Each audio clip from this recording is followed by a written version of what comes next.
Maya Patel had always been comfortable in darkness.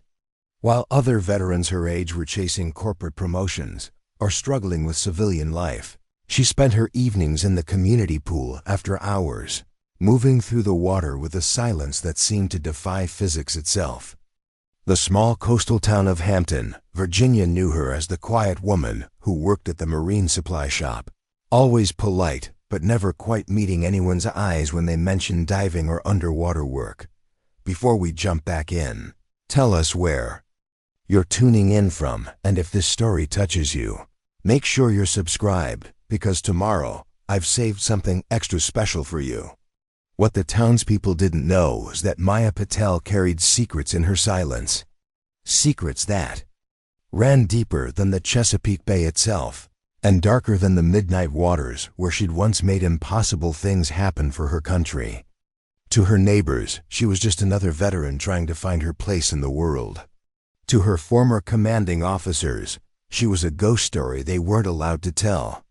Maya's father, Commander David Patel, had been a legend in the navies. Most classified circles before a training accident took him when Maya was 19. He'd left her more than just memories and a modest life insurance policy. He'd left her a legacy written in water, taught through countless hours in the family pool where he'd trained her to hold her breath for 7 minutes, to navigate by touch alone, and to move through water like she was born to it. The community pool where Maya spent her evenings was nothing special, a standard rectangular facility that the city kept open for lap swimmers until 9 p.m. But after the official hours ended, Maya had an arrangement with the maintenance supervisor, a former Marine named Pete, who understood that some people needed the water for reasons they couldn't explain. He'd leave the side gate unlocked, and Maya would slip in to practice what she called staying sharp. What looked like simple swimming to any casual observer was actually something far more complex. Maya would descend to the pool's 12-foot deep end and remain there, perfectly motionless for minutes at a time. She practiced moving from one end to the other without creating a single ripple on the surface. She rehearsed equipment manipulation while holding her breath, using diving weights and makeshift tools to simulate conditions she hoped she'd never face again. But Maya's relationship with water hadn't always been this complicated. As a child, she'd been fearless, spending summers at Virginia Beach, diving for shells and challenging herself to swim farther from shore than any of her friends dared.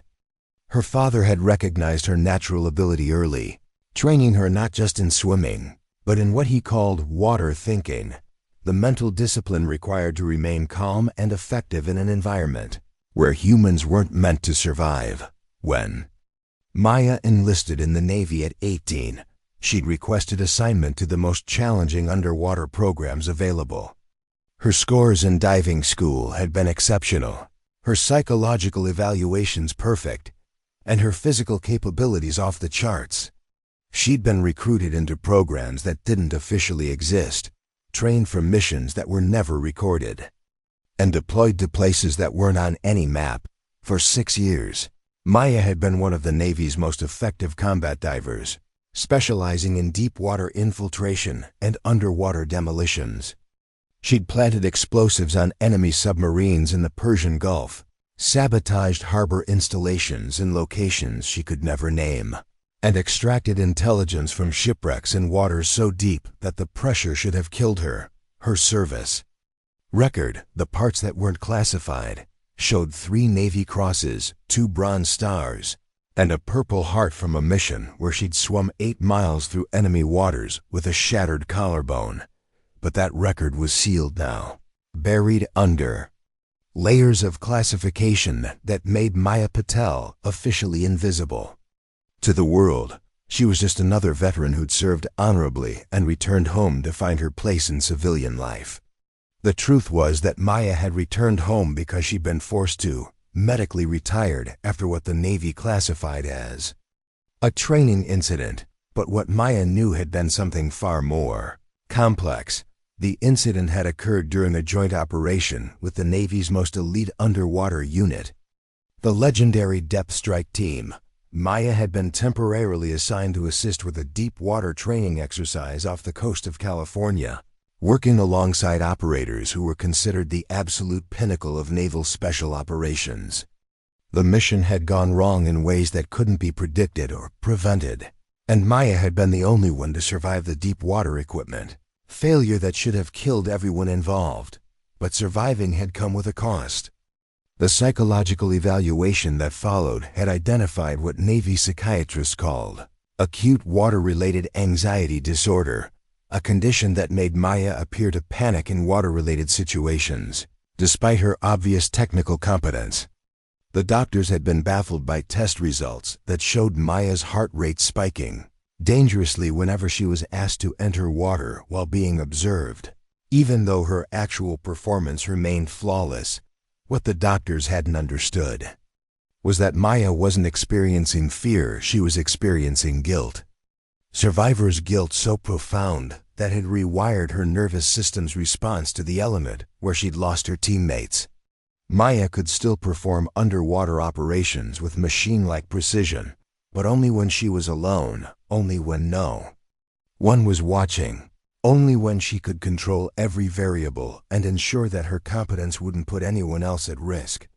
The medical retirement had been presented as a kindness, a way to help Maya transition to civilian life while preserving her benefits and her dignity. But Maya knew the truth. The Navy had lost confidence in her ability to operate as part of a team, and in their world, an individual operator was no operator at all. They'd thanked her for her service, sealed her records, and sent her home to Virginia to find a new life. That new life had become a carefully constructed routine designed to maintain her skills, while avoiding the scrutiny that had ended her career. Maya worked days at Hampton Marine Supply, helping recreational divers select equipment and offering advice on local diving conditions. Her knowledge was encyclopedic, her recommendations always perfect, but she never joined the diving groups that formed around the shop. She never participated in the weekend expeditions to the Chesapeake Bay wrecks. She never even got in the water when customers were around. Her colleagues at the Marine shop had noticed Maya's apparent reluctance around water and drawn their own conclusions. Sarah, the shop's owner, had gently suggested that Maya might be more comfortable working in the equipment maintenance section rather than dealing with active divers. The suggestion had been meant kindly, but it had stung in ways that Maya couldn't explain without revealing truths she wasn't allowed to share. The community's perception of Maya as someone who was uncomfortable around water had become a protective camouflage that she neither encouraged nor corrected. It kept people from asking questions about her background, prevented invitations to join activities that might expose her true capabilities, and allowed her to maintain the low profile that her psychological condition seemed to require. But late at night, alone in the community pool, Maya was someone entirely different. In the water, her movements carried the confidence of thousands of hours of the world's most demanding training. Her breath control was superhuman, her spatial awareness perfect, and her ability to manipulate equipment while submerged was the result of operations that most people couldn't imagine. Maya practiced not because she expected to need these skills again, but because maintaining them was the only way she could honor the memory of the teammates she'd lost and the father who'd taught her that excellence in the water was a responsibility, not just an ability. Every night in that pool was a private memorial to David Patel and to the 5 operators who died during the training exercise that had ended her career. What Maya didn't know was that her carefully maintained anonymity was about to be shattered. 3 time zones away, in a classified briefing room, Naval Station Norfolk, Colonel Marcus Blackwood was reviewing files for an operation that would require the most skilled underwater operator the Navy had ever produced. And despite her medical retirement, despite her sealed records, and despite the assumptions everyone had made about her current capabilities, Maya Patel's name was about to surface in a conversation that would change everything. The quiet woman who sold diving equipment and avoided the water, was about to discover that some skills were too valuable to stay buried, and some missions were too important to care about psychological profiles or medical restrictions.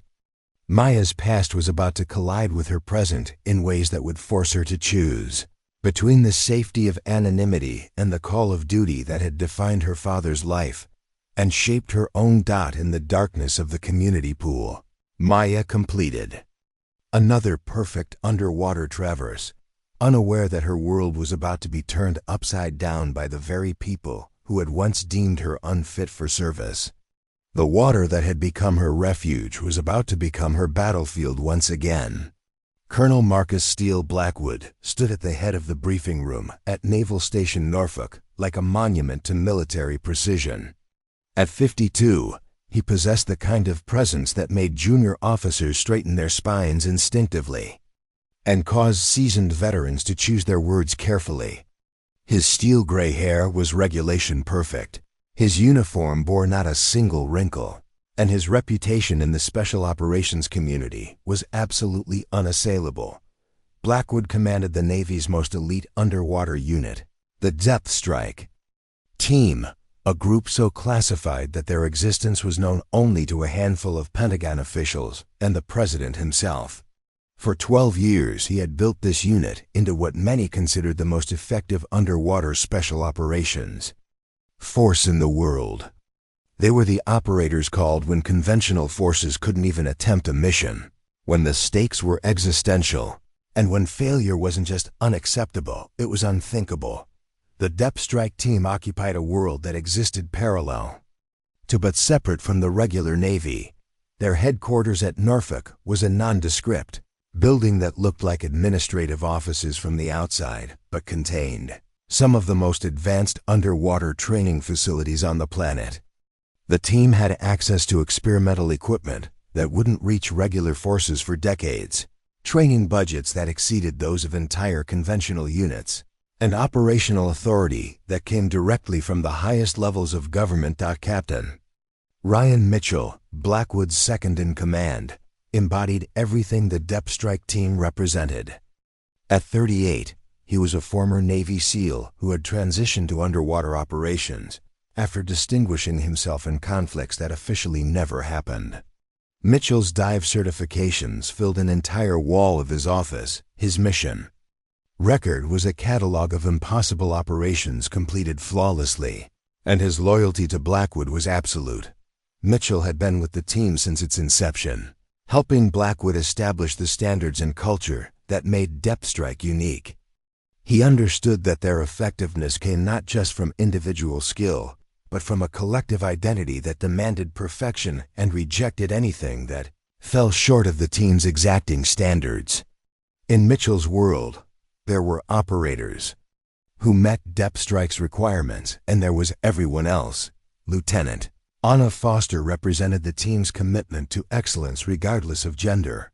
She had earned her place through performance that surpassed 90% of her male counterparts, completing underwater operations in conditions that had broken seasoned veterans.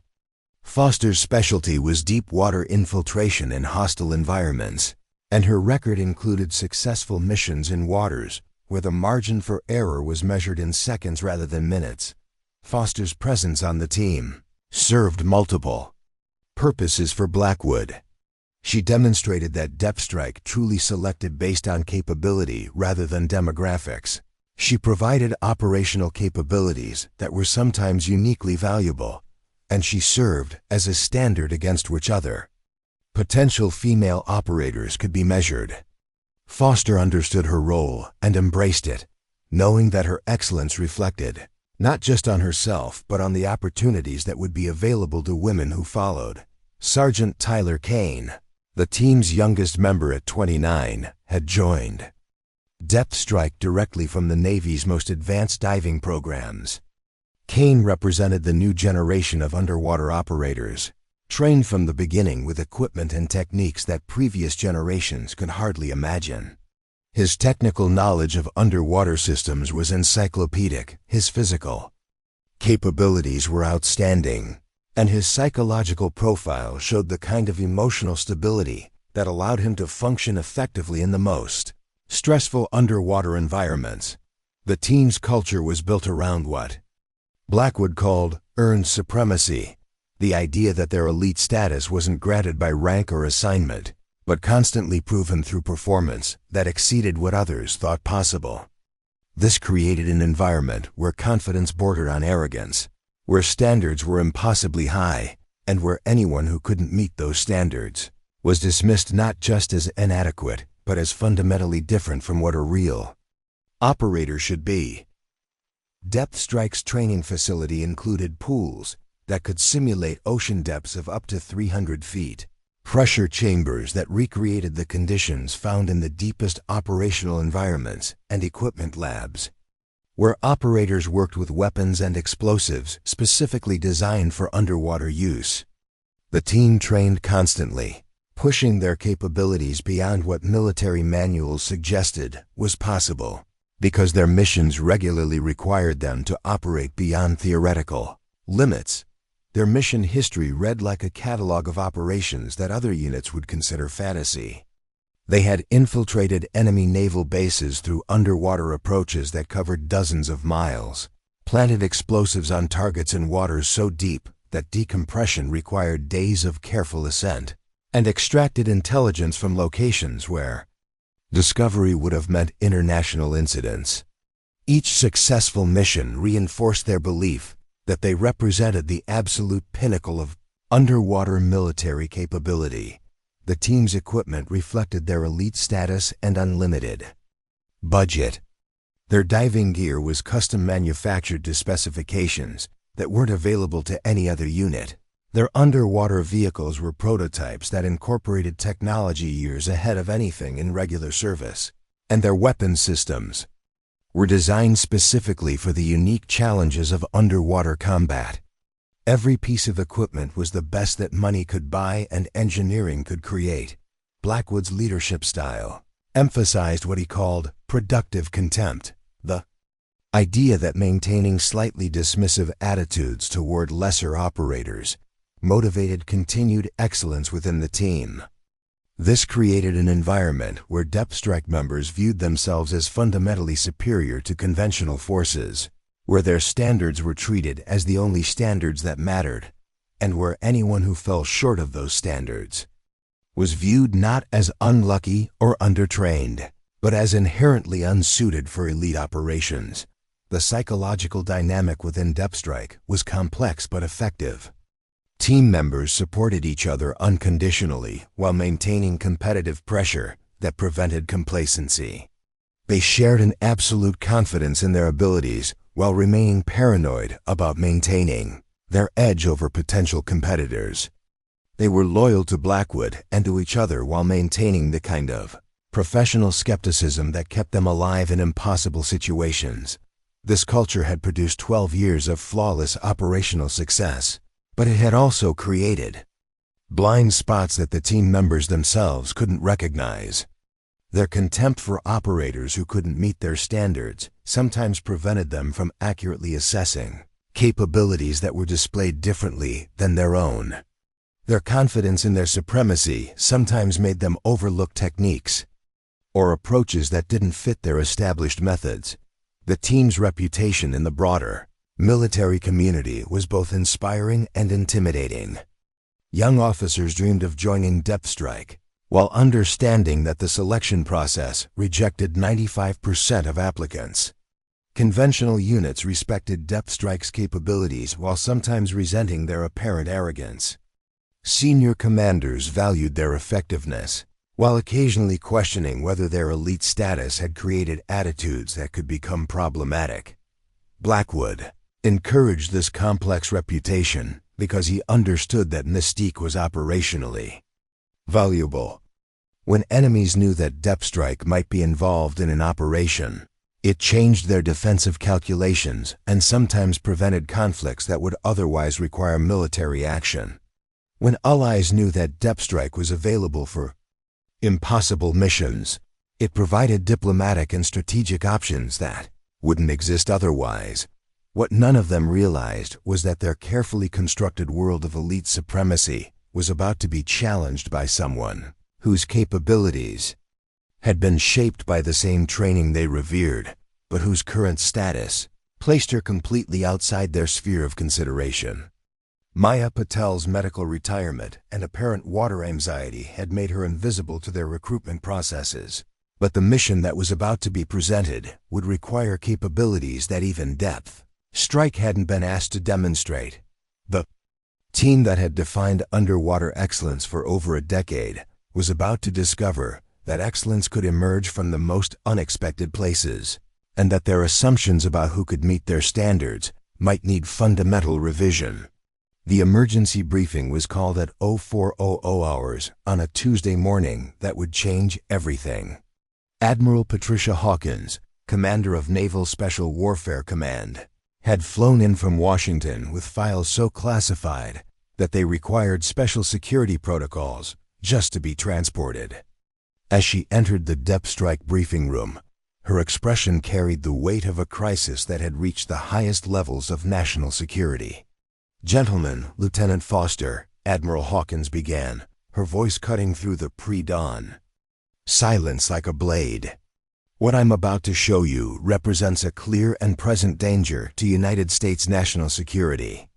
3 days ago, our intelligence assets confirmed the existence of an underwater facility that shouldn't exist, in a location where it poses an existential threat to American interests."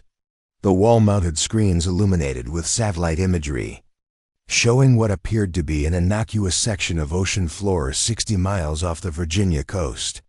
But as the resolution increased and specialized imaging revealed what lay beneath, the true scope of the threat became clear. Hidden beneath 200 feet of water and carefully camouflaged to avoid detection, a foreign power had constructed a submarine base that could launch attacks on the entire eastern seaboard.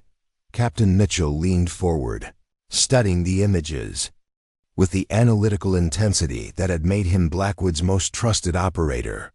The facility was massive, clearly the result of years of construction that had somehow avoided detection by American surveillance systems. Submarine pens were visible, along with what appeared to be missile storage areas and enough infrastructure to support extended operations. The facility is protected by a defensive perimeter that includes automated systems, human guards, and countermeasures specifically designed to prevent underwater approach, Admiral Hawkins continued. Conventional assault is impossible without triggering a response that could escalate to nuclear conflict. Airborne attack would be detected long before it could be effective. The only viable approach is underwater infiltration by a single operator. Lieutenant Foster studied the tactical situation with growing concern. The approach to the facility required navigating through 3 miles of open ocean at depths that would test even depth strike's capabilities, followed by penetrating defensive systems that had been designed specifically to prevent exactly the kind of operation they were contemplating. "The mission parameters are unlike anything we've attempted," Admiral Hawkins said, advancing to the next set of images. "The selected operator must approach the facility undetected, penetrate the outer defenses, plant explosives at predetermined structural points, and exfiltrate before the charges detonate. The entire operation must be completed underwater to avoid detection." Sergeant Kane ran calculations in his head, considering the physical demands of the mission against his knowledge of human limitations. 3 miles of underwater approach would require breath-holding capabilities beyond what most humans could achieve, even with the best training. The infiltration phase would demand absolute precision under conditions where the slightest error would mean capture or death. Colonel Blackwood remained silent, but his mind was already working through the operational requirements. The mission demanded not just exceptional underwater skills, but the kind of mental discipline that allowed an operator to function effectively while completely isolated, under extreme pressure, with no possibility of backup or rescue if something went wrong. "The timeline is critical," Admiral Hawkins continued. "Intelligence indicates that the facility will become operational within 72 hours. Once their systems are fully active, The defensive perimeter will be impenetrable, and the threat they pose will become permanent. This is our only window of opportunity. The room fell silent as the full scope of the challenge became clear. This wasn't just a difficult mission. It was the kind of operation that redefined what was considered possible in underwater warfare. The physical demands alone would push human capabilities to their absolute limits, and the psychological pressure of operating completely alone in a hostile environment would test even the most experienced operators. Captain Mitchell was the first to speak. Admiral, with respect, this mission is beyond current human capabilities. Our best operators can hold their breath for 5 minutes under optimal conditions. The approach alone would require sustained underwater travel for over an hour. The equipment modifications needed to make this possible would add weight and complexity that could compromise the infiltration phase. Lieutenant Foster nodded in agreement. The tactical situation is also problematic. Operating alone means no backup, no alternative extraction, and no way to adapt if the situation changes. Even if we could solve the technical challenges, the psychological demands might be insurmountable. Sergeant Kane added his own concerns. The explosive placement requires precision that's difficult to achieve under the best circumstances.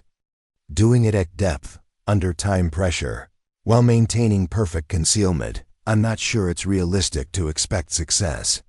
Admiral Hawkins listened to their objections without interruption, then activated another screen. Your concerns are noted and understood. However, this mission will be completed, because the alternative is unacceptable. The question isn't whether it's possible, the question is who can make it possible. Colonel Blackwood studied the mission parameters with the analytical mind that had made him one of the Navy's most effective special operations commanders. Every instinct told him that his team represented the absolute pinnacle of underwater capability, but even their exceptional skills seemed inadequate for what was being asked. Admiral, if Depth Strike can't complete this mission with our current capabilities, then we need to modify our approach or our equipment, Blackwood said carefully. What resources are available to make this operation feasible? The Admiral's expression suggested that she had anticipated this question. All resources are available, Colonel. But the timeline doesn't allow for equipment development or extended preparation. This mission requires an operator who can succeed with existing capabilities, modified only as necessary to meet the specific requirements. Captain Mitchell felt a growing sense of unease. In 12 years with Depth Strike, they had never encountered a mission that their existing capabilities couldn't handle with proper planning and preparation. The idea that they might need to look outside their proven methods challenged everything he believed about their supremacy in underwater operations. Are we talking about bringing in additional operators from other units? Lieutenant Foster asked, though her tone suggested she doubted that conventional forces could offer capabilities that Depth Strike lacked. Admiral Hawkins paused before answering, and in that pause, the direction of the conversation became clear. We're talking about identifying the operator with the greatest probability of mission success. Regardless of current assignment or status, the individual we select may not be who you expect. The implications of her statement hung in the air, like a challenge to everything Depth Strike represented. For over a decade, they had been the answer to impossible underwater missions. The suggestion that someone outside their organization might be better suited for this operation struck at the foundation of their identity as the ultimate underwater warriors. Colonel Blackwood's expression remained neutral, but his mind was racing through possibilities. If the Navy's most elite underwater unit couldn't complete this mission with their existing capabilities, then who could? What kind of operator possessed skills that even Depth Strike hadn't developed? The answer to that question was about to shatter every assumption they had made about underwater excellence and introduce them to capabilities they hadn't known existed. Maya Patel's name was about to enter a conversation that would change not just the mission, but their understanding of what was truly possible in the depths. Admiral Hawkins reached into her classified briefcase and withdrew a single manila folder, its contents so sensitive that even its existence was compartmentalized beyond normal security protocols. As she placed it on the briefing table, the atmosphere in the room shifted from professional concern to something approaching disbelief. The operator we need for this mission has already been identified through analysis of every classified underwater operation conducted in the past 15 years, she said, opening the folder to reveal a service record that had been sealed under multiple layers of classification. Based on demonstrated capabilities, psychological profile, and mission-specific requirements, there is one individual who represents our best chance of success. Colonel Blackwood leaned forward to examine the file, and his expression changed from professional interest to visible confusion. The name on the folder was completely unfamiliar, which should have been impossible given his comprehensive knowledge of elite underwater operators. More puzzling still, the service dates indicated that this operator had been medically retired 3 years earlier. Maya Patel, Admiral Hawkins announced, watching as the name meant nothing to anyone in the room. Former Navy EAD specialist, medically retired following a classified training incident. Current status, civilian employee at Hampton Marine Supply, residing in Hampton, Virginia. Captain Mitchell's incredulous laugh broke the silence. Admiral, with respect, we're looking at a mission that requires the most advanced underwater capabilities in the world, and you're suggesting we recruit someone who works at a dive shop? Someone who was medically retired because they couldn't handle military service. The Admiral's expression remained neutral as she flipped through pages of Maya's record, revealing details that had been classified at levels requiring special authorization to access. Miss Patel's medical retirement was based on psychological evaluation rather than physical limitation. Her actual operational capabilities were never questioned. Lieutenant Foster studied the visible portions of Maya's service record with growing skepticism. The operator they were discussing had no connection to depth strike, no experience with their advanced systems, and apparently some kind of psychological condition that had ended her military career. The suggestion that she could succeed where their elite team couldn't seemed absurd. What exactly are her qualifications? Sergeant Kane asked, his tone carefully respectful but clearly doubtful. Depth strike represents the pinnacle of underwater operations. If we can't complete this mission, how could a medically retired EOD specialist possibly succeed? Admiral Hawkins turned to a page that showed mission summaries, though most details were redacted beyond recognition. What remained visible was a list of operations that defied belief. 8-mile underwater infiltrations, solo demolition missions in enemy waters, equipment recoveries at depths that should have been impossible without specialized submersibles. Ms. Patel's classified record includes underwater operations that exceed anything depth strike has attempted, the Admiral said quietly. Her longest recorded underwater transit was 12 miles in hostile waters, completed without surface contact or support. Her deepest operational dive was to 430 feet, using equipment that shouldn't have made survival possible. The silence that followed was electric. Every member of Depth Strike understood the physical impossibility of what the Admiral was describing. 12 miles underwater was beyond human capability, even with the most advanced equipment. 430 feet was near the limit of what technical diving could achieve, let alone military operations. Colonel Blackwood found his voice first. Admiral, those performance metrics are impossible. Human physiology doesn't allow for that kind of underwater endurance. Even with our most advanced breathing apparatus, the longest any of our operators has managed underwater is 6 miles, and that was under optimal conditions. The Admiral's smile was grim. Colonel, everything about this mission is impossible by conventional standards.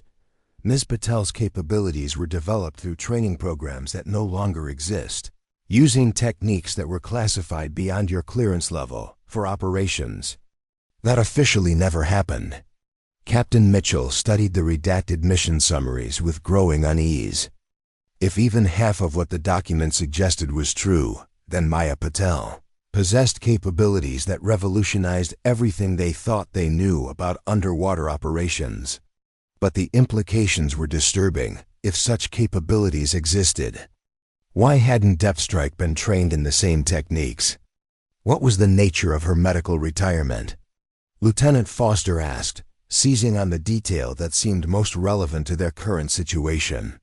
If she had psychological issues severe enough to end her career, how can we trust her with a mission of this importance? Admiral Hawkins closed the folder, but not before Colonel Blackwood caught a glimpse of psychological evaluation summaries that mentioned extreme water-related anxiety and inability to function in team underwater environments.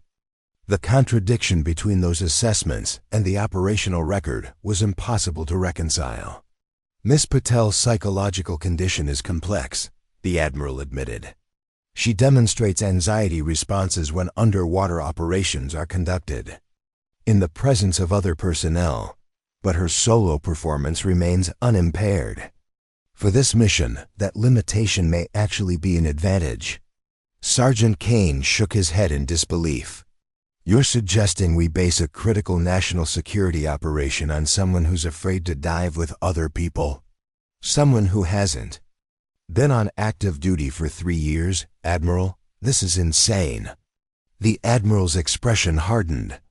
Sergeant, I'm suggesting we use the operator with the highest probability of mission success, regardless of whether that fits your preconceptions about elite performance. Ms. Patel's capabilities are extraordinary, even if they're manifested differently than what you're accustomed to. Colonel Blackwood felt his worldview shifting in ways that challenged everything he'd built his career around.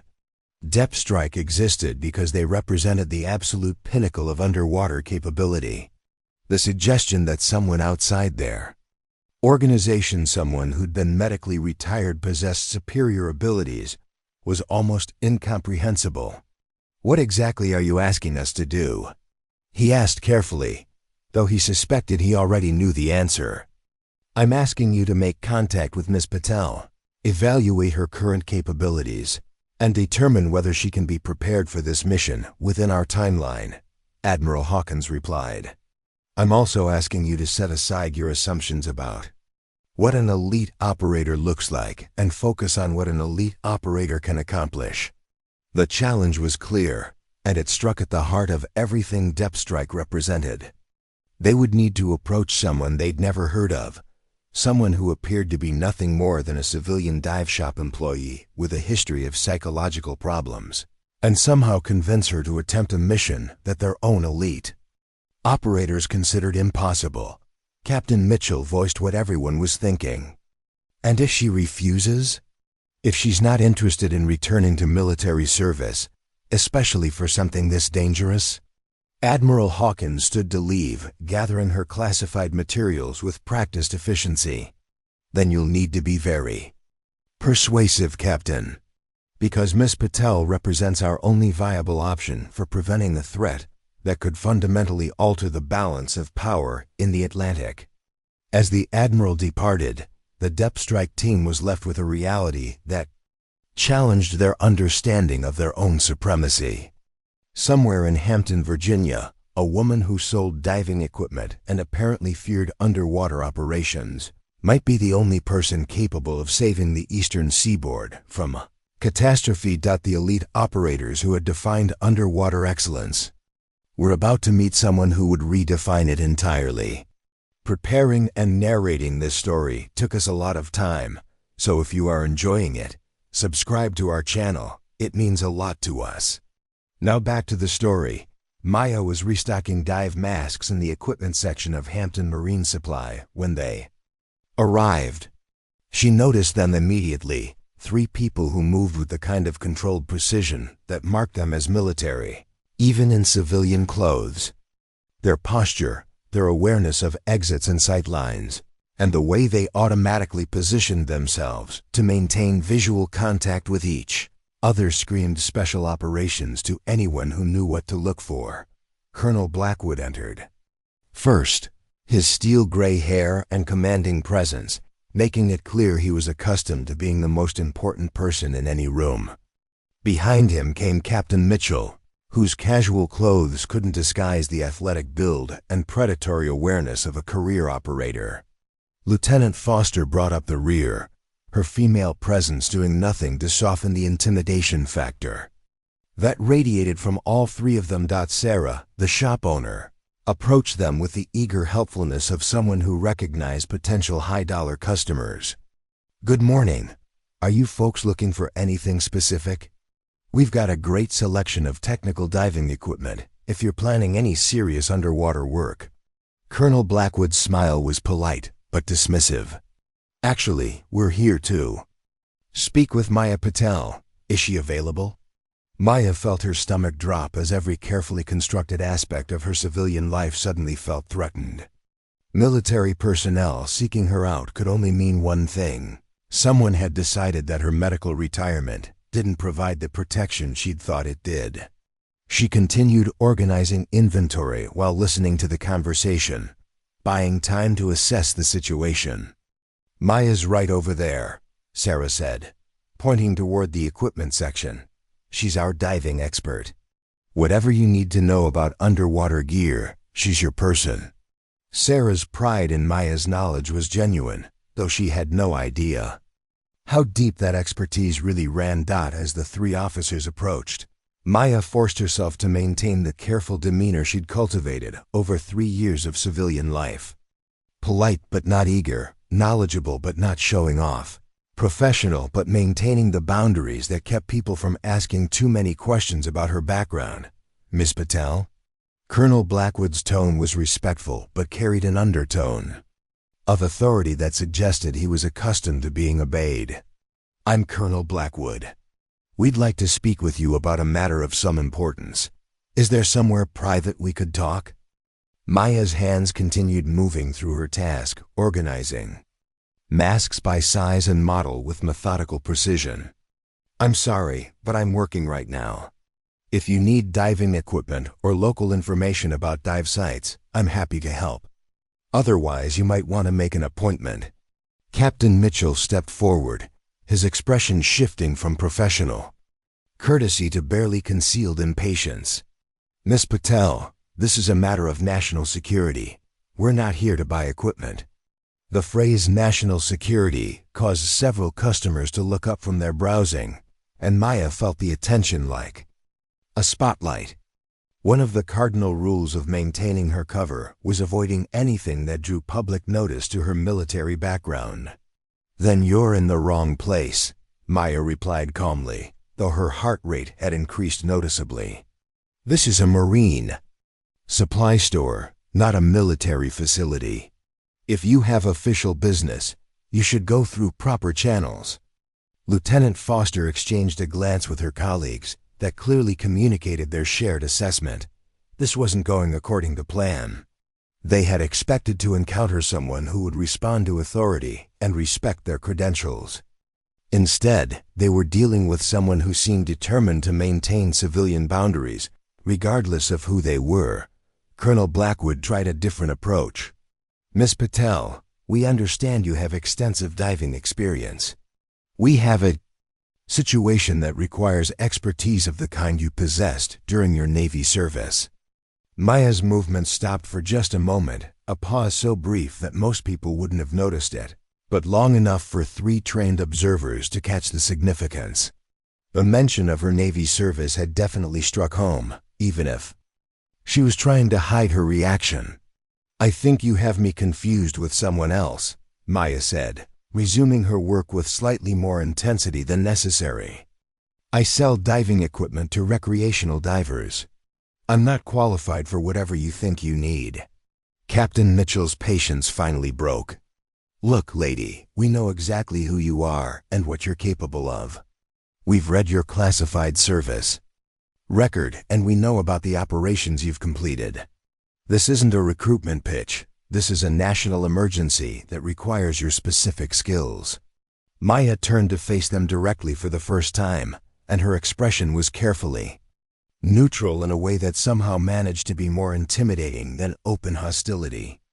Captain, I was medically retired from the Navy 3 years ago due to psychological conditions that make me unsuitable for military service. Whatever you think you know about my capabilities, you're working with outdated information. Lieutenant Foster decided to try the direct approach. Miss Patel, we understand you have issues with team-based underwater operations.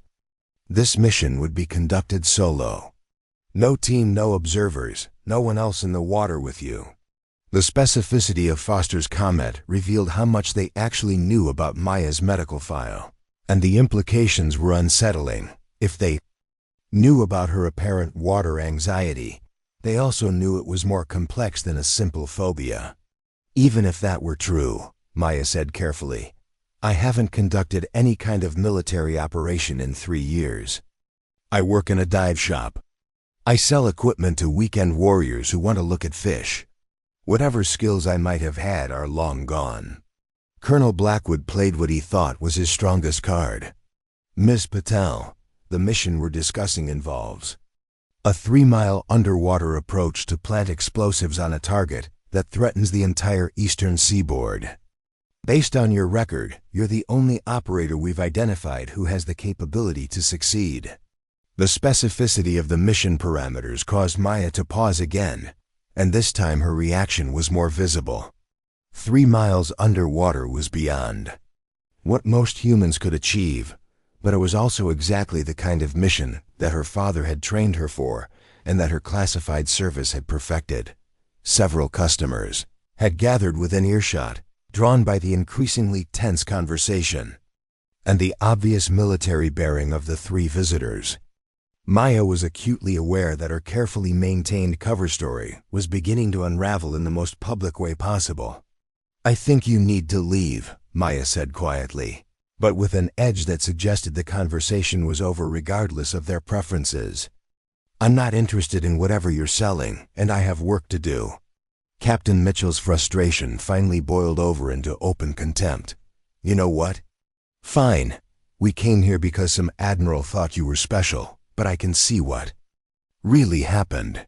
You had a couple of good missions, got scared when things got real, and now you're hiding in a dive shop pretending to be a civilian. The insult hung in the air like a physical presence, and Maya felt something cold and familiar stirring in her chest. She had spent 3 years avoiding exactly this kind of confrontation, but Mitchell's words had struck at the core of everything she'd been trying to escape. Captain, she said, her voice remaining level despite the anger building behind it. You have no idea what you're talking about. But you're about to find out that some assumptions are more dangerous than others. Lieutenant Foster recognized the shift in Maya's demeanor and tried to de-escalate. What the captain means is that we're under extreme time pressure, and we need to know definitively whether you're capable of helping us or not. Maya looked at each of them in turn, seeing not just their obvious competence, but also their equally obvious arrogance. They had come to her with a mission they couldn't complete themselves, but their attitude suggested they viewed her as a last resort rather than a valuable asset. The answer is no, Maya said finally. Find someone else for your impossible mission. I'm sure your elite team can figure something out. As they turned to leave, Captain Mitchell couldn't resist one final shot. Good luck selling pool toys to tourists, Patel. Hope it's everything you dreamed of when you signed up to serve your country. The shop fell silent, except for the sound of the door closing behind them. Maya stood perfectly still for a long moment, then returned to her inventory with movements that were perhaps a little too controlled, a little too precise. What none of them realized was that their visit had accomplished exactly the opposite of what they'd intended. Instead of recruiting Maya for their mission, they had challenged her in ways that would force her to choose between the safety of anonymity and the call of duty that had shaped her entire life. The elite operators who thought they understood. Maya Patel had just made their first serious mistake. and it wouldn't be their last. The harassment began within hours of their first encounter. Maya arrived at Hampton Marine Supply the next morning to find Colonel Blackwood's rental car parked directly across from the shop entrance, its occupants making no effort to conceal their surveillance. The message was clear: if Maya wouldn't cooperate voluntarily, they would apply pressure until she had no choice. Captain Mitchell had positioned himself at the coffee shop next door, where he could observe everyone entering and leaving the marine supply store. His presence was obvious and intentional, designed to make Maya feel watched and to signal to anyone who knew her that she was now the subject of official interest. For someone who had spent 3 years carefully maintaining a low profile, the scrutiny was deeply unsettling. Lieutenant Foster took a more direct approach, entering the shop periodically throughout the day to browse equipment while making comments, clearly intended for Maya's ears. "This diving gear looks pretty basic," she would say to Sarah. "I guess it's fine for people who aren't doing anything too challenging. Real operators need equipment that can handle extreme conditions." The psychological warfare was sophisticated and relentless. They had correctly identified that Maya's greatest vulnerability was her need to maintain the civilian identity that protected her from unwanted attention. By threatening that anonymity, they were applying pressure that would force her to either engage with them or relocate entirely. Sarah noticed the unusual activity immediately. "Maya, do you know those people who keep coming in? They seem very interested in our diving section, but they never buy anything. And that man across the street has been sitting in his car since we opened." Maya forced herself to appear unconcerned, while internally calculating how quickly she could liquidate her life in Hampton and disappear to somewhere new. "Probably just comparison shopping," she said. "Some people take their equipment purchases very seriously." But the surveillance was only the beginning. That evening, Maya arrived at the community pool for her usual training session to find the facility's lighting system malfunctioning. Half the underwater lights were dark, creating shadows and blind spots that would make her normal routine dangerous. When she spoke to Pete, the maintenance supervisor, he seemed confused and defensive. "I don't know what happened," Pete said, examining the electrical panel with obvious frustration. "Everything was fine yesterday. Must be some kind of electrical problem. I'll have to call a technician in the morning." Maya studied the darkened pool with growing suspicion. The lighting failure was too convenient, too perfectly timed to be coincidental. Someone with technical knowledge had sabotaged the system, probably hoping to prevent her from maintaining the training routine that kept her skills sharp. She dove anyway, using the limited lighting to practice movement patterns while mentally cataloging every detail that felt wrong about the situation. The water temperature was lower than usual, suggesting someone had tampered with the heating system as well. Equipment she normally found in its proper place had been moved or removed entirely. The next morning brought escalation to a new level. Maya discovered that someone had accessed her personnel file at the marine supply store and shared details about her military background with other employees. Sarah approached her with questions that revealed how much information had been leaked. "Maya, I had no idea you were in the Navy," Sarah said, her tone mixing curiosity with concern. "Tom from the dive certification program said some people were asking about your experience. They seemed to think you had some kind of special training." The breach of her privacy was a clear escalation that crossed lines Maya had hoped would remain intact. Someone with official credentials had accessed confidential information and was using it to pressure her into compliance. The tactic was effective precisely because it threatened the normal life she had worked so hard to build. Captain Mitchell appeared at the shop again that afternoon, but this time his approach was different. Instead of subtle intimidation, he engaged Maya directly while other customers were present, asking questions designed to reveal her military background to anyone within earshot. "Ms. Patel, I was talking to some folks at the naval base about underwater operations," he said loudly enough for the entire shop to hear. Your name came up as someone with exceptional experience. They said you'd completed missions that most operators couldn't even attempt. Maya felt the attention of every customer and employee in the store focusing on her, and she understood that her cover was being systematically destroyed. I think you have me confused with someone else, Captain. I sell diving equipment, that's all. Really? Mitchell's smile was predatory. Because the records I've seen suggest you've got capabilities that go way beyond retail sales. In fact, they suggest you might be exactly what we need for a situation that's developing off the coast. The conversation was attracting more attention than Maya could tolerate, and she made a decision that she immediately regretted. Captain, if you want to continue this conversation, we should do it privately, not in front of my customers. Mitchell's expression shifted to satisfaction. He had successfully forced her to acknowledge their relationship and agree to private communication. Excellent. There's a diner about 2 blocks from here. Meet us there in an hour, and we can discuss this properly.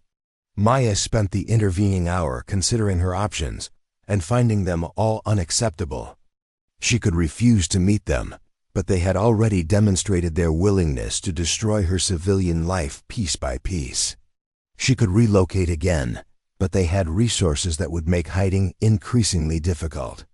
Or she could engage with them and try to understand what they actually wanted. The diner was nearly empty when Maya arrived to find all 3 Depth Strike members waiting in a corner booth.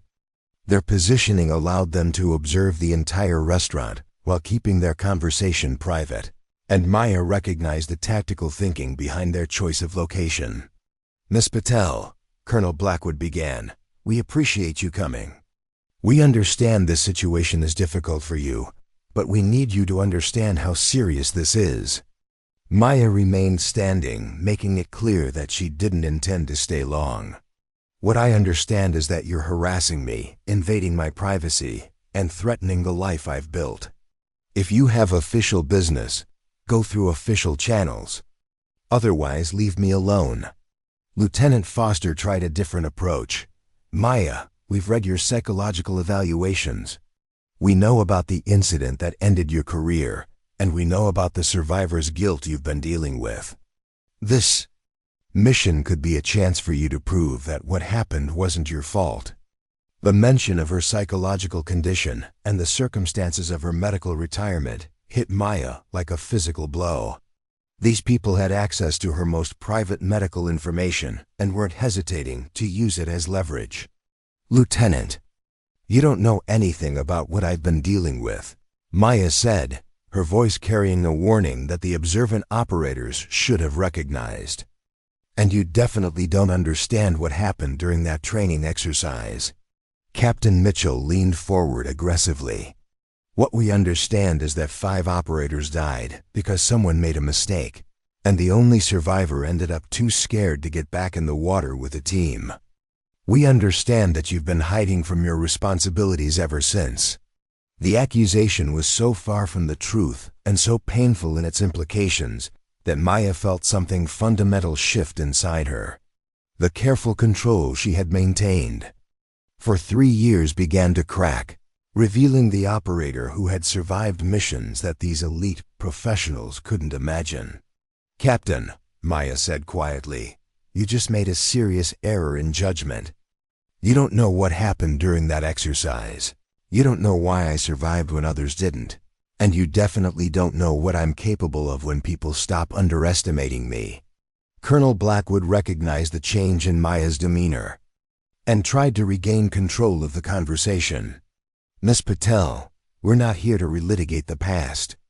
We're here because we have a mission that requires your specific capabilities, and we're running out of time. Maya looked at each of them in turn, seeing not just their obvious competence, but also their fundamental misunderstanding of who she was and what she represented. They had come to her with a mission they couldn't complete, attacked her character and her service record, and expected her to respond with gratitude for the opportunity. You want to know about my capabilities?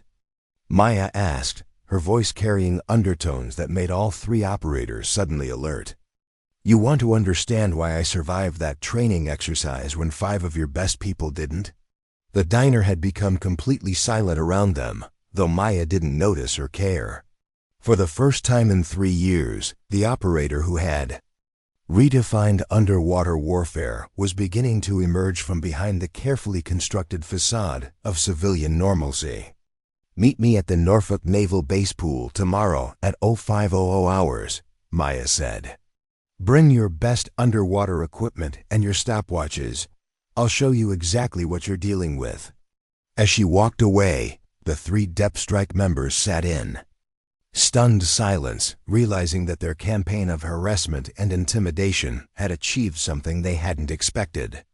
Instead of breaking Maya Patel, they had awakened her. The Norfolk Naval Base Pool facility at 0500 hours was a temple of military precision. Steam rose from the heated Olympic-sized pool in the pre-dawn darkness, and the underwater lighting created an ethereal blue glow that transformed the space into something that belonged more to science fiction than military training. Colonel Blackwood and his team arrived with the kind of equipment that cost more than most people's annual salary, their confidence intact despite the previous day's unsettling encounter. Captain Mitchell wheeled in a cart loaded with the most advanced underwater breathing apparatus the Navy possessed, rebreathers that could extend dive times to limits that conventional equipment couldn't approach.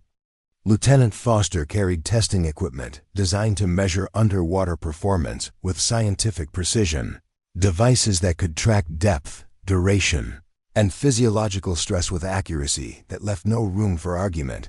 Sergeant Kane had brought timing equipment and underwater cameras, planning to document whatever demonstration Maya had in mind so they could analyze it later and identify the tricks or techniques that might explain her apparent confidence. In their experience, operators who made dramatic claims usually relied on showmanship rather than genuine capability. Colonel Blackwood examined the pool with the analytical mind that had made him one of the Navy's most effective special operations commanders. The facility was impressive by any standard, 50 meters long, 25 meters wide, with depth options ranging from 3 feet to 30 feet in the diving well. Advanced filtration systems maintained water clarity that allowed observation from any angle, and the lighting could be adjusted to simulate everything from daylight to the absolute darkness found in operational environments. "Sir," Captain Mitchell said, checking his watch, "it's 0510. Should we wait or assume she's not coming?" Before Colonel Blackwood could respond, Maya appeared at the pool entrance with the kind of silent approach that marked her as someone who understood tactical movement. She wore a simple one-piece swimsuit that looked like standard civilian equipment, carried no visible gear, and moved with an economy of motion that suggested absolute confidence in her environment. The contrast between Maya's minimal preparation and Depth Strike's elaborate equipment setup was stark and somehow unsettling. She looked like someone preparing for recreational swimming, while they had arrived with enough gear to conduct advanced military operations. The disparity made Colonel Blackwood wonder if they had misunderstood what kind of demonstration Maya had planned. "Gentlemen, Lieutenant Foster," Maya said, her voice carrying none of the defensive tension that had characterized their previous encounters. "I appreciate you coming. Before we begin, I want to establish some ground rules." Lieutenant Foster exchanged a glance with her colleagues that clearly communicated their shared skepticism. Maya's apparent calm seemed artificial, especially given the stress they had applied over the past 2 days. In their experience, pressure either broke people or revealed their true capabilities, and they weren't convinced that Maya possessed the kind of abilities that would justify her current confidence. "First," Maya continued, "this is a demonstration, not a competition. You asked about my capabilities, and I'm going to show you what I can do. You're welcome to observe, measure, and document everything you see." Captain Mitchell activated the timing equipment with the kind of practiced efficiency that came from years of evaluating operator performance. "Miss Patel, we appreciate the theater, But we're here to see real capabilities. What exactly are you planning to demonstrate? Maya walked to the edge of the deep end, looking down into water that was clear enough to see every detail of the bottom 30 feet below. I'm going to show you why I survived that training exercise when 5 of your best operators didn't.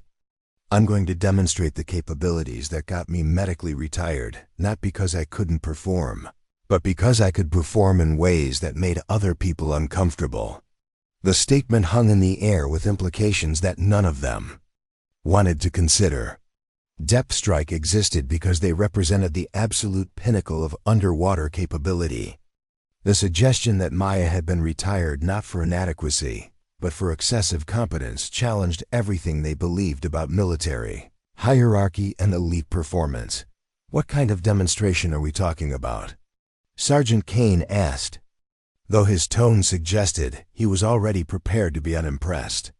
Because we've seen every underwater technique the Navy teaches, and we've developed a few that aren't in any manual. Maya smiled for the first time since they'd met her, and something about that expression made all 3 operators suddenly alert. Sergeant, I'm going to do 3 things that will demonstrate why Admiral Hawkins thinks I can complete your impossible mission. First, I'm going to cross this pool underwater without taking a breath, using techniques that aren't taught in any military program. Lieutenant Foster checked her stopwatch and prepared to document what she expected would be a competent but unremarkable breath-holding demonstration. The pool was 50 meters long, which would require swimming roughly 160 feet underwater. Impressive for a civilian, but well within the capabilities of any properly trained military diver. Second, Maya continued, I'm going to demonstrate underwater navigation and manipulation skills while maintaining perfect concealment. You'll be watching from above, but you won't be able to track my position or predict my movements. Captain Mitchell activated the underwater cameras, positioning them to capture multiple angles of the pool simultaneously. Whatever Maya was planning, they would have complete documentation that could be analyzed frame by frame to identify her techniques and assess their operational relevance. Third, Maya said, I'm going to show you why my psychological condition isn't a liability, it's an adaptation. You think I'm afraid of water because I can't operate with teams. The truth is that I operate alone because teams can't keep up with what I'm capable of. Colonel Blackwood felt a chill that had nothing to do with the early morning temperature.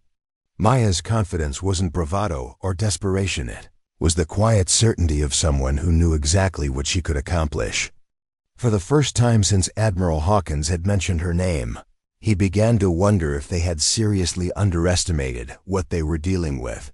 Maya walked to the starting blocks used for competitive swimming, but instead of diving in immediately, she began a series of breathing exercises that seemed designed to hyperventilate deliberately. Her technique was unlike anything they had seen in military training, involving precise control of inhalation and exhalation patterns that suggested knowledge of advanced physiological manipulation. Ready when you are, Captain Mitchell said, his finger poised over the stopwatch. Let's see what all the mystery is about. Maya looked at each of them in turn, and her expression carried something that might have been pity. Gentlemen, Lieutenant Foster, you're about to understand why some capabilities are classified at levels that require special authorization to discuss.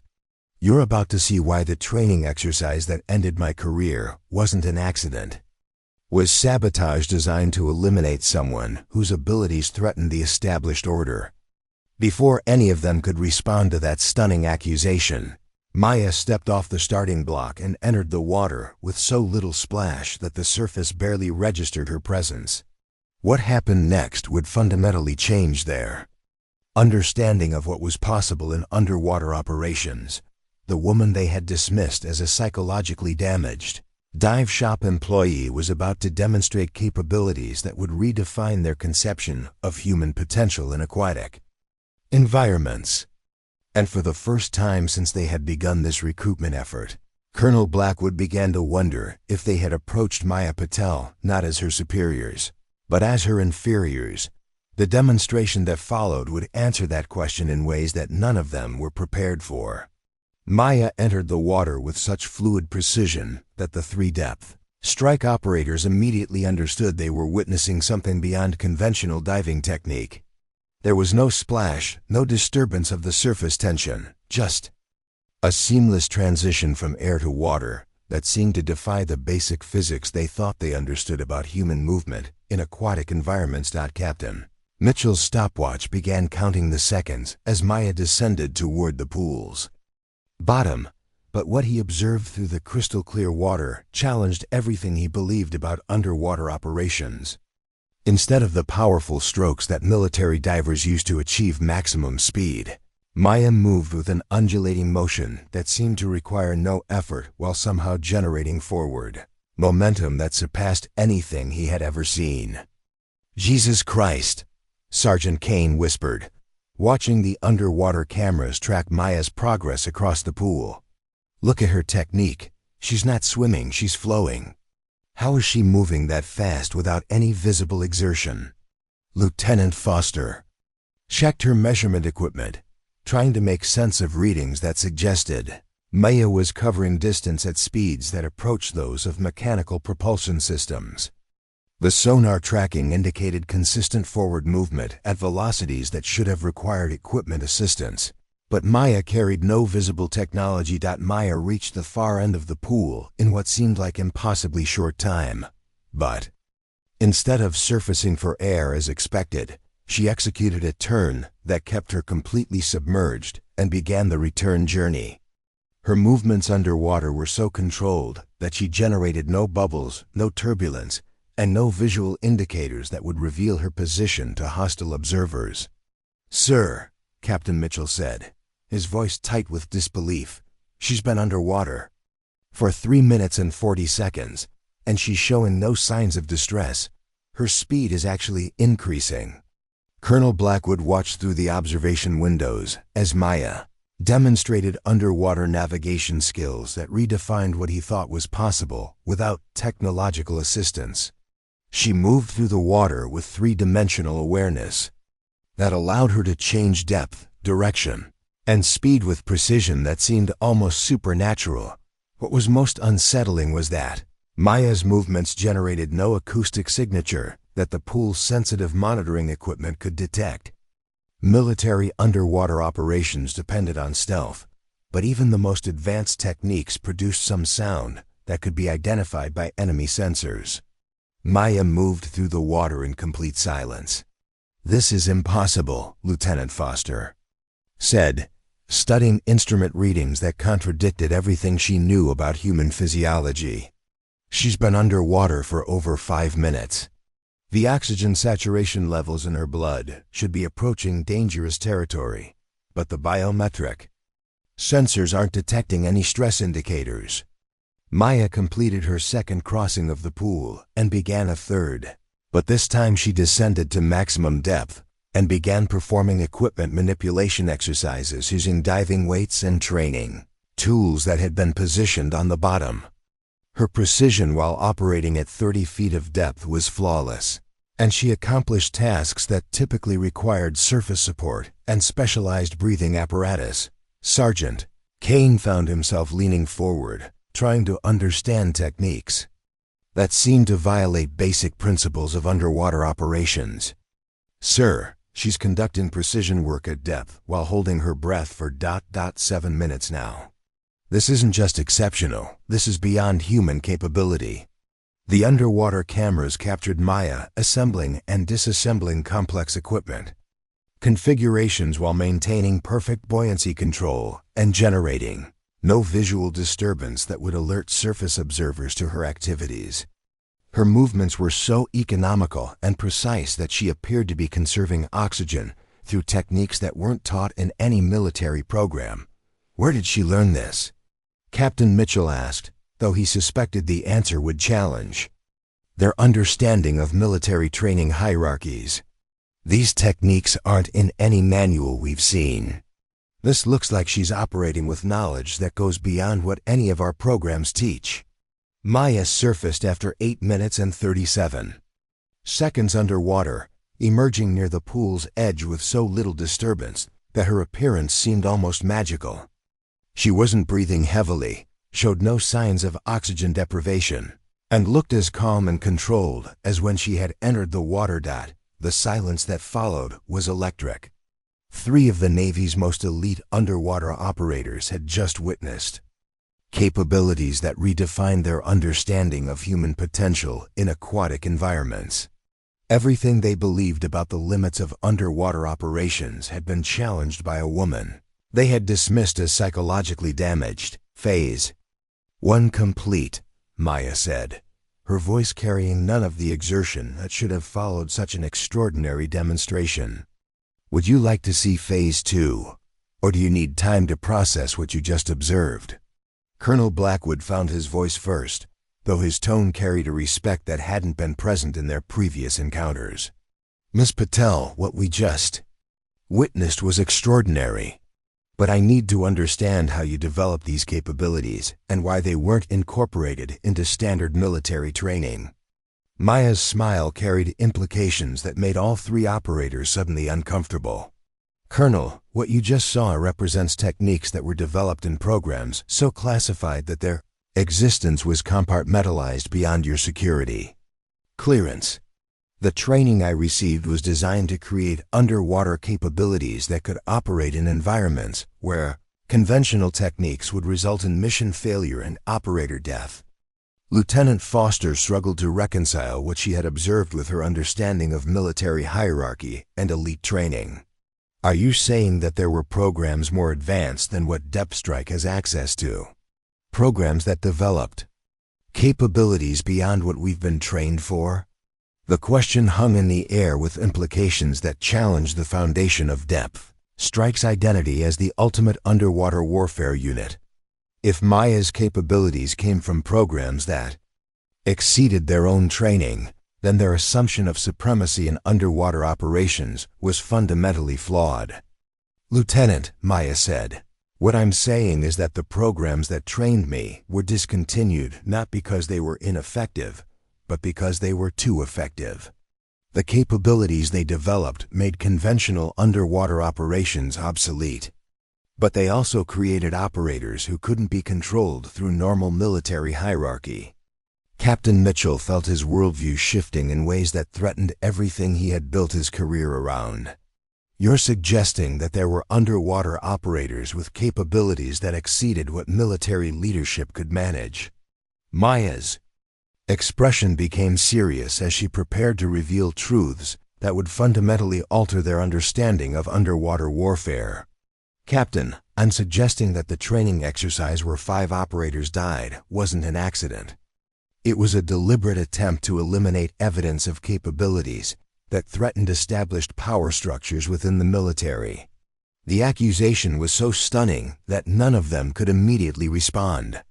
Maya was claiming that her medical retirement hadn't been the result of psychological breakdown, but of a conspiracy to suppress underwater capabilities that exceeded what military leadership could control. The operators who died during that exercise weren't victims of equipment failure. Maya continued, her voice carrying the weight of truth that had been suppressed for 3 years. They were witnesses to capabilities that certain people wanted eliminated from the military's operational repertoire. Colonel Blackwood felt the foundations of his understanding crumbling as he realized that Maya Patel represented not just exceptional capability, but knowledge of military operations that had been deliberately hidden from units like Depth Strike. Miss Patel, he said carefully, if what you're suggesting is true, then this conversation has implications that go far beyond our current mission. Maya nodded, her expression carrying the weight of secrets that had shaped her entire adult life. Colonel, this conversation is about to reveal why I was really medically retired, why my capabilities were classified beyond your clearance level, and why the mission you can't complete might be exactly what I was trained for. The woman they had approached as a last resort was about to become the key to understanding underwater warfare, capabilities that had been deliberately hidden from the military's most elite units. And for the first time since this recruitment effort began, Colonel Blackwood realized that they weren't recruiting Maya Patel. They were being recruited by her. 24 hours later, Maya stood on the deck of a Navy research vessel positioned exactly 3 miles from the underwater facility that threatened the eastern seaboard. The mission that Depstrike had deemed impossible was about to be attempted by a woman who had been dismissed as psychologically unsuitable for military service, using techniques that officially didn't exist and capabilities that challenged everything the Navy thought it knew about underwater operations. Admiral Hawkins had arrived to personally oversee the mission, bringing with her a small team of technical specialists and enough classified equipment to establish a temporary command center on the research vessel. The stakes were clear. If Maya failed, the underwater facility would become operational within hours, creating a permanent threat that could alter the balance of power in the Atlantic. Colonel Blackwood stood at the ship's rail, watching Maya complete her final preparations with growing amazement at the simplicity of her equipment.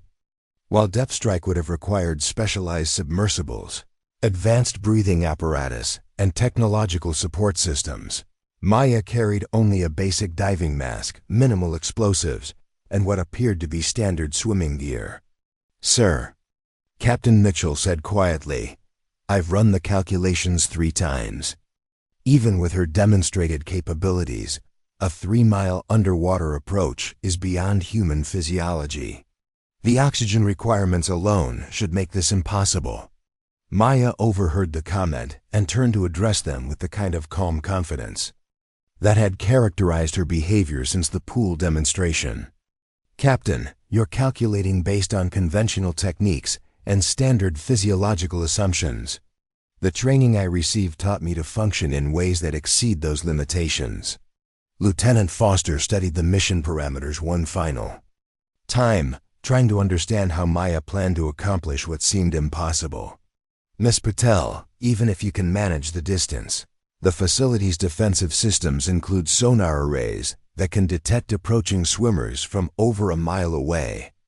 How do you plan to avoid detection?" Maya's smile carried secrets that went far beyond standard military training.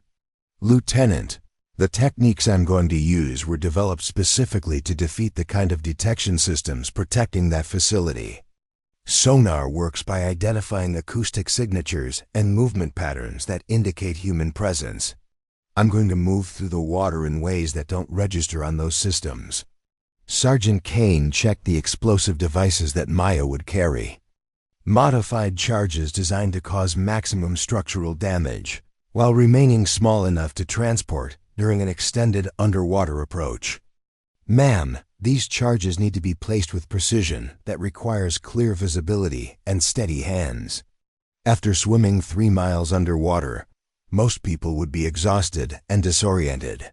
Maya secured the explosives to her equipment harness, with movements that demonstrated absolute familiarity with underwater demolition techniques. "Sergeant, the mission profile assumes that I'll be fully functional when I reach the target. The swimming techniques I use actually enhance focus and precision rather than degrading them." Admiral Hawkins approached as Maya completed her final equipment checks, and her expression carried the weight of a decision that could determine the fate of millions of people. "Miss Patel, I want you to understand that once you enter the water, we won't be able to provide any support or assistance. You'll be completely on your own until you return to this position." Maya looked toward the horizon where the enemy facility lay hidden beneath 200 feet of water, invisible to surface observation, but representing a threat that demanded immediate action. "Admiral, operating alone is exactly what I was trained for.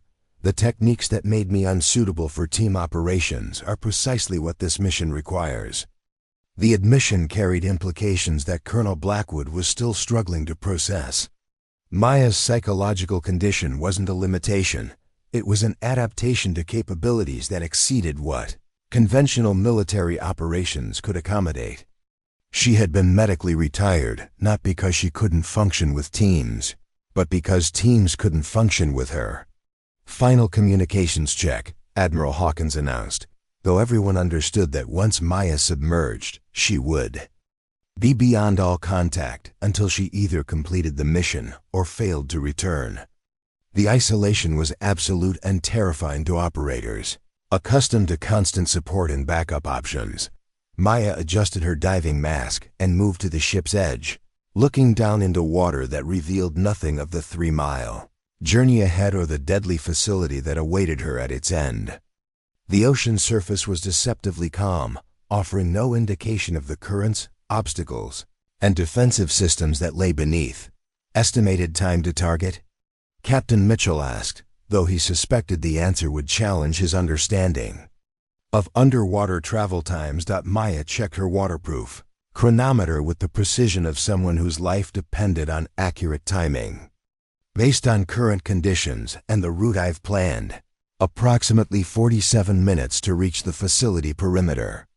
Another 18 minutes to penetrate the defenses and place the charges. Return journey should take approximately 52 minutes, allowing for the additional effort required after completing the demolition work. The timeline was staggering. Maya was planning to spend nearly 2 hours underwater, most of it swimming at speeds that should require mechanical assistance, while maintaining the kind of precision necessary to defeat sophisticated defensive systems and plant explosives with military accuracy. Lieutenant Foster made one final attempt to understand the techniques that made such a mission possible. Miss Patel, without revealing classified information, can you give us any insight into how you're planning to accomplish this? Maya paused at the ship's edge, looking back at the 3 depth strike operators who had approached her with contempt, and were now watching her with something approaching awe. Lieutenant, the human body is capable of adaptations that most people never discover because they accept conventional limitations as absolute truth. The training I received taught me to function as an aquatic predator rather than a land animal visiting the water. The explanation was both profound and unsettling, suggesting that Maya had undergone physiological and psychological modifications that fundamentally altered her relationship with underwater environments. She wasn't just an exceptional swimmer, she was something that transcended normal human capabilities in aquatic settings. Mission timeline begins now, Admiral Hawkins announced. Miss Patel, the safety of the eastern seaboard is in your hands. Maya nodded once, then entered the water with the same fluid precision she had demonstrated in the pool, disappearing beneath the surface with so little disturbance that the ocean seemed to swallow her without acknowledgement. The splash was minimal, the ripples negligible, and within seconds, there was no evidence that anyone had entered the water at all. Colonel Blackwood stared at the unmarked surface, trying to comprehend that somewhere beneath those waves, a woman was swimming toward a target 3 miles away with capabilities that challenged everything he thought he knew about human potential. The operator who had been dismissed as psychologically unsuitable was now the only thing standing between a foreign threat and catastrophic damage to American interests. Captain Mitchell activated the mission chronometer, beginning a countdown. That would either end with Maya's successful return or with the realization that the mission had failed and the underwater facility had become permanently operational. Timeline begins now. Estimated return in 2 hours and 15 minutes. The waiting began, and with it came the growing realization that Maya Patel represented not just exceptional capability, but knowledge of underwater warfare techniques that had been deliberately hidden from even the military's most elite units. Whatever happened in the next 2 hours would determine not just the success of the mission, but the future of underwater operations in the United States Navy. Somewhere beneath the Atlantic Ocean, a woman who had been written off as broken was about to prove that some capabilities were worth any sacrifice to possess. 2 hours and 12 minutes after Maya disappeared beneath the Atlantic surface, the ocean erupted in a series of underwater explosions that registered on seismic equipment hundreds of miles away. The enemy facility that had threatened the entire eastern seaboard was collapsing in a chain reaction of structural failures that would render it permanently inoperable. And somewhere in those churning waters, Maya Patel was making her way back to the surface.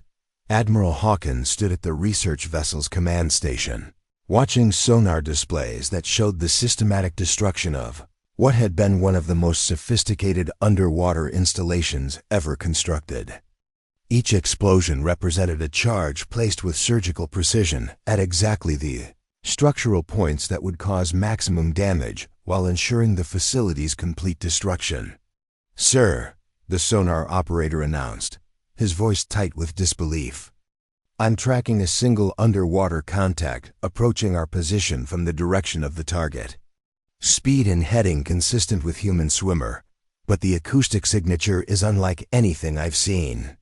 Colonel Blackwood joined Admiral Hawkins at the sonar display, studying readings that defied explanation. The approaching contact generated almost no acoustic signature, moved at speeds that approached those of mechanical propulsion systems, and maintained perfect course heading despite traveling through water that should have been chaotic with debris and turbulence from the explosions. Captain Mitchell activated the ship's underwater cameras, scanning the depths for any sign of Maya's return. The water was murky with sediment and debris from the destroyed facility, but the sophisticated imaging systems should have been able to detect approaching swimmers at considerable distance. "There," Lieutenant Foster called out, pointing toward the water off the ship's starboard side. "Movement at about 20 feet down, but I can't get a clear visual." The crew gathered at the rail, straining to catch sight of Maya's approach through water that had been turned opaque by the facility's destruction. For several minutes, there was no sign of her presence, except for the sonar contact that continued to approach with mechanical precision. Then Maya surfaced 30 feet from the ship with the same fluid grace that had characterized her initial entry into the water. She appeared suddenly, rising from depths that should have left her exhausted and disoriented, looking as calm and controlled as if she had been swimming laps in a pool rather than completing an impossible mission 3 miles beneath the ocean. "Mission accomplished," Maya called out, her voice carrying clearly across the water despite the fact that she should have been barely able to speak after such an extraordinary physical effort. "Target destroyed. All charges detonated successfully. No complications encountered during approach or exfiltration." The crew rushed to assist her back onto the vessel, but Maya pulled herself up the boarding ladder with movements that showed no sign of fatigue or stress. Her breathing was controlled and steady, her coordination perfect, and her alertness seemed unimpaired by an effort that should have pushed human physiology beyond its limits. Admiral Hawkins approached as Maya shed her diving equipment, studying her with the kind of analytical intensity reserved for phenomena that challenged fundamental assumptions about reality. "Miss Patel, what you just accomplished was supposed to be impossible. I need you to explain how you completed a mission that our best analysis suggested was beyond human capability." Maya began organizing her equipment with the methodical precision that had characterized all her actions, showing no signs of the exhaustion or disorientation that should have followed such an extraordinary effort. "Admiral, the mission was completed using techniques that were developed specifically for operations that exceed conventional human limitations. The training I received taught me to function in underwater environments in ways that most people would consider impossible." Sergeant Kane studied the explosive devices that Maya had returned with, noting that several had been used while others remained in perfect condition. "Ma'am, you placed charges at structural points that required precise navigation through defensive systems designed to prevent exactly what you accomplished. How did you avoid detection by security measures that should have made approach impossible?" Maya's explanation carried the weight of knowledge that had been classified beyond the security clearances of everyone present. "Sergeant, the defensive systems were designed to detect conventional approach techniques and standard human movement patterns. The methods I used to generate acoustic and visual signatures that don't register on systems calibrated for normal underwater operations." Colonel Blackwood struggled to reconcile what he had witnessed with his understanding of underwater warfare capabilities. "Miss Patel, the techniques you're describing would revolutionize military underwater operations. Why weren't these methods incorporated into standard training programs? The question touched on secrets that Maya had carried for 3 years, truths about military hierarchies and institutional limitations that had shaped her entire adult life. Colonel, the techniques were suppressed because they created operators who couldn't be controlled through conventional military discipline. The capabilities came with psychological adaptations that made traditional command structures ineffective. Lieutenant, Foster sensed that they were approaching revelations that would fundamentally alter their understanding of military operations and institutional decision-making. Are you saying that these techniques were deliberately eliminated from military training because they created operators who were too independent? Maya's smile carried the bitter knowledge of someone who had paid a personal price for institutional fears about exceptional capability. Lieutenant, I'm saying that the training exercise where 5 operators died was designed to eliminate evidence of techniques that threatened established power structures within the military. My medical retirement wasn't about psychological breakdown, it was about removing someone whose capabilities couldn't be controlled. The implications of her statement were staggering. Maya was revealing that her extraordinary abilities had been developed in programs that were discontinued not because they were ineffective, but because they created operators who exceeded what military leadership could manage through normal hierarchical control. Admiral Hawkins understood that they were dealing with revelations that had implications far beyond the current mission. Miss Patel, if what you're suggesting is true, then there are underwater warfare capabilities that have been deliberately suppressed to maintain institutional control rather than maximize operational effectiveness. Maya nodded, her expression carrying the weight of truths that had been hidden for years. Admiral, what you witnessed today represents techniques that could revolutionize underwater military operations, but they require operators who can function independently of traditional support structures. The military chose institutional control over operational superiority. Captain Mitchell felt his worldview fundamentally challenged by the realization that elite units like Depth Strike might represent not the pinnacle of capability, but a compromise between effectiveness and controllability. Ma'am, are you saying that there are techniques more advanced than what our most elite units have access to? Maya's response would reshape their understanding of military excellence and institutional priorities. Captain, what I'm saying is that the most effective underwater warfare techniques were classified and suppressed because they created operators who couldn't be managed through conventional military hierarchy. Excellence was sacrificed to maintain control. The revelation was profound and disturbing, suggesting that the military had deliberately limited its own capabilities to preserve institutional structures that couldn't accommodate truly exceptional operators. Maya represented not just extraordinary skill, but knowledge of suppressed techniques that could transform underwater warfare. As the research vessel headed back toward Norfolk, the 3 Depth Strike operators found themselves grappling with the realization that their entire understanding of elite military operations had been fundamentally challenged.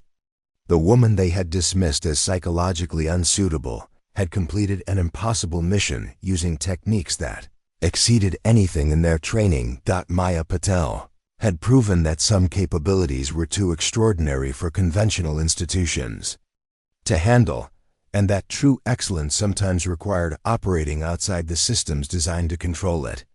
The mission was accomplished, but the real revelation was just beginning.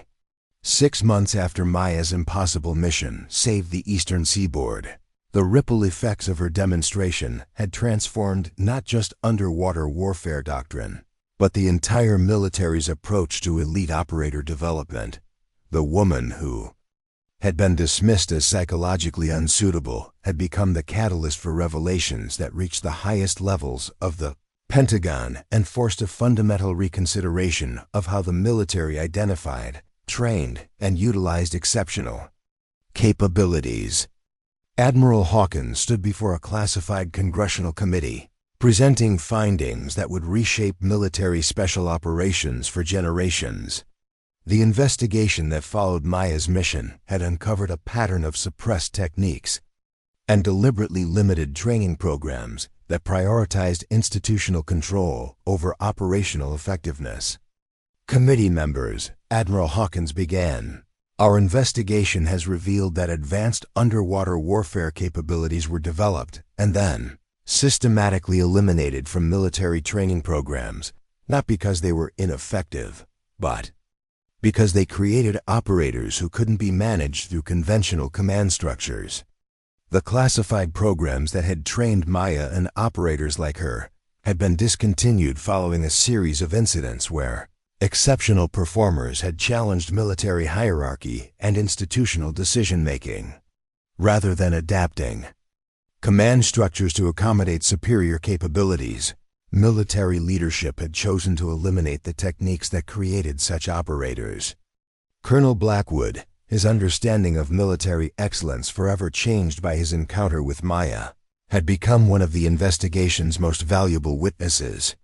"Sir, what we discovered is that Ms. Patel represents not an anomaly, but the product of training programs that achieved capabilities we thought were impossible. These programs were terminated to preserve institutional control rather than maximize operational effectiveness." The investigation had revealed that Maya's father, Commander David Patel, had been one of the original developers of the suppressed techniques, working in programs so classified that their existence had been compartmentalized beyond normal security protocols. His death in a training accident had actually been the result of resistance to orders to discontinue the advanced programs he had helped create. Captain Mitchell, whose worldview had been fundamentally challenged by Maya's demonstration, testified about the implications for current elite units. Committee members, units like Depth Strike represent a compromise between capability and controllability. We were trained to be the best operators that institutional structures could manage, not the best operators that human potential could produce. The truth about Maya's medical retirement had emerged through classified testimony that revealed a conspiracy to eliminate evidence of suppressed capabilities. The training exercise where 5 operators died hadn't been an accident. It had been a deliberate attempt to remove witnesses to techniques that certain military leaders wanted eliminated from operational doctrine.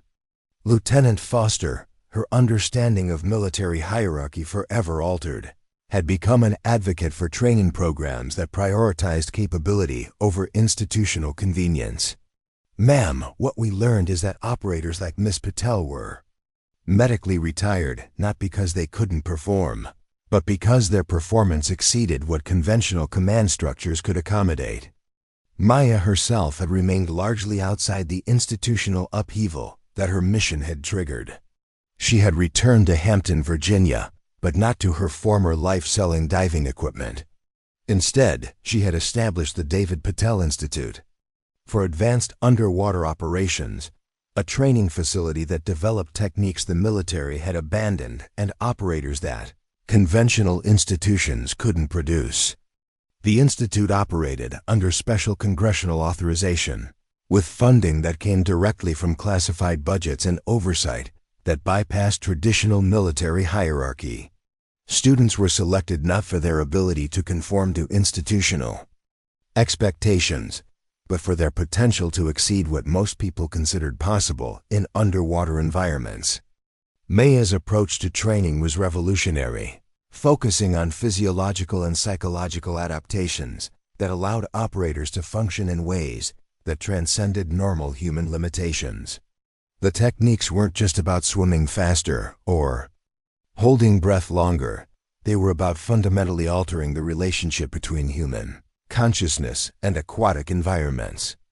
The military had a choice, Maya explained to a group of congressional investigators.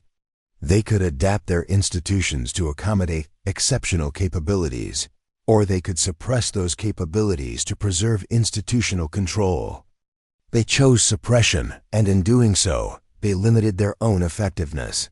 The investigation had revealed that similar suppression had occurred in other special operations domains, creating a pattern where institutional convenience took precedence over operational superiority.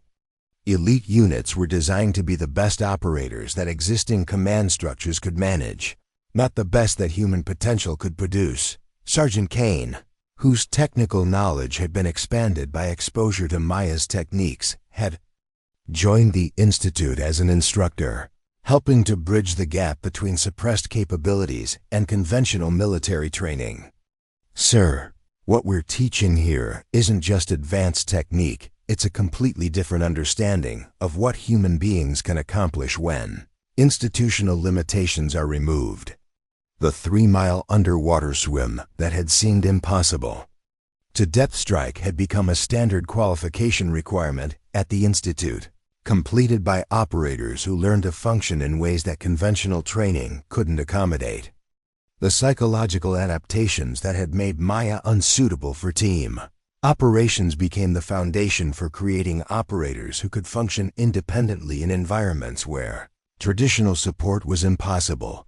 Admiral Hawkins had become the Institute's strongest supporter within the military hierarchy, recognizing that Maya's approach produced capabilities that conventional programs couldn't match. Committee members, the Institute has developed operators who can complete missions that our most elite conventional units consider impossible. The question isn't whether these techniques work. The question is whether our institutions can adapt to accommodate them. The facility that Maya had destroyed 6 months earlier had been revealed as part of a larger, foreign program designed to exploit the limitations that American military institutions had imposed on their own capabilities. Enemy intelligence had correctly assessed that the U.S. military had deliberately constrained its own effectiveness to preserve institutional control. They knew we had suppressed our most advanced capabilities, Maya explained during classified testimony. They designed their defensive systems around the limitations that our own institutions had created. The mission succeeded because I used techniques that they didn't expect us to possess. The Institute's first graduating class included operators whose capabilities exceeded anything in conventional military training, but who had also learned to function within institutional structures that couldn't completely accommodate their abilities. They represented a new model for elite operations exceptional performers who could work within existing systems while pushing the boundaries of what those systems could achieve. Chief Petty Officer Sam Rodriguez, the veteran who had known Maya's father, had joined the Institute as its senior enlisted advisor, helping to ensure that advanced techniques were transmitted with the kind of institutional memory that prevented their loss to political considerations. "Miguel would be proud," Rodriguez told Maya during the Institute's dedication ceremony. "Not just of what you accomplished, but of how you've ensured that these capabilities won't be lost again." Maya's response carried the weight of someone who had transformed personal tragedy into institutional change. "Chief, the best way to honor the operators we lost is to make sure their capabilities survive them. The Institute isn't just about training. It's about preserving knowledge that some people would prefer to forget."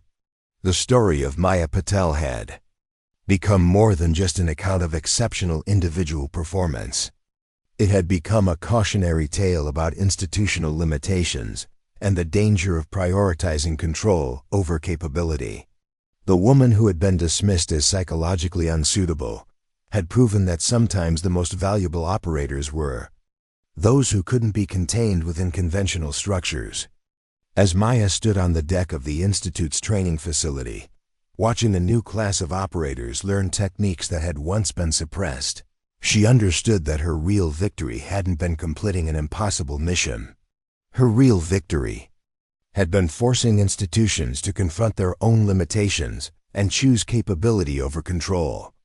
The water that had once been her refuge had become her weapon for institutional change, and the capabilities that had made her unsuitable for conventional service had become the foundation for a new understanding of human potential in underwater environments. Maya Patel had proven that some truths were too important to remain buried. And that excellence sometimes required challenging the very institutions designed to contain it. Up next, you've got two more standout stories right on your screen. If this one hit the mark, you won't want to pass these up.